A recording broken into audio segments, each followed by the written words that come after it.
Menjadi seorang pegawai negeri sipil atau PNS, akhir-akhir ini bagaikan primadona di kalangan masyarakat.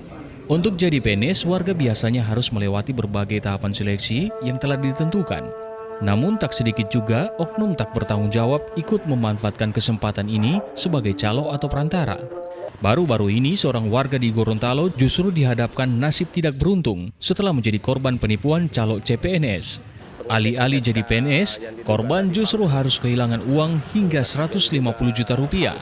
Kuasa hukum korban bilang kejadian ini berawal saat korban hendak mendaftar sebagai CPNS pada tahun 2021 sebagai polisi lapas di Kanwil Kemenkumham Gorontalo. Saat itu korban ditawarkan dan diiming-imingi kelulusan hingga menerima SK oleh oknum polisi yang diduga menjadi calo CPNS ini.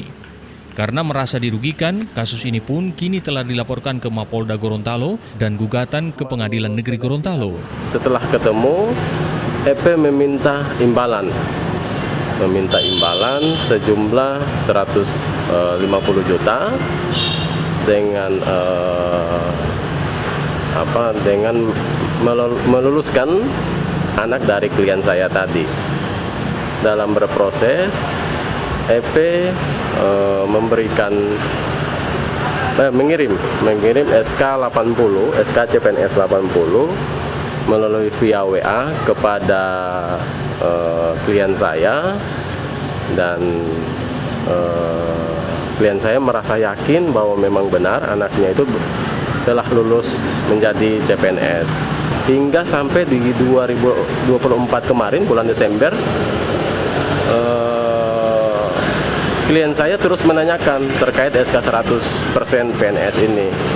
Namun lagi-lagi dijanjikan terus-menerus oleh kedua oknum tadi ini, yaitu EP dan HK. Sementara itu, Kabid Humas Polda Gorontalo pun mengaku telah menerima laporan kasus ini yang diduga melibatkan oknum berpangkat AKP di Polda Gorontalo.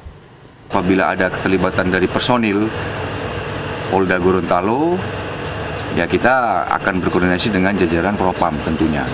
Nanti secara kode etik juga kita pasti akan melakukan pemeriksaan penyelidikan. Jadi intinya laporan dari masyarakat sudah kita terima dan sudah ditindaklanjuti, seperti itu. Karena memang dari hasil pelaporan bahwasanya ada beberapa orang yang terlibat. Nah, inilah yang akan kita dalami. Ya, kita akan mencari atau menyelidiki siapa orang-orang saja yang terlibat. Apakah dari pihak lain, dari pihak Kemenkumham atau dari pihak Polda dan lain sebagainya.